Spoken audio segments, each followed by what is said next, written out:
ए निर्मला, निर्मला,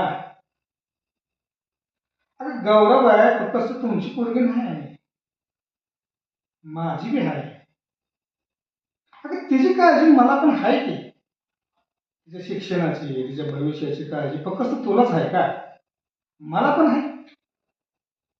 आणि कर्जाचं काय घेऊन बसली? अगं ते परवा सूर्य बोलत होता. ते मुंबईला व्यापारी का काय ते बिझनेसमॅन 1700 कोटी बुडवून परदेशात पळून गेला आणि तिथून मध्ये राजावाने जगते. अशा लोकांना फिकीर नाही.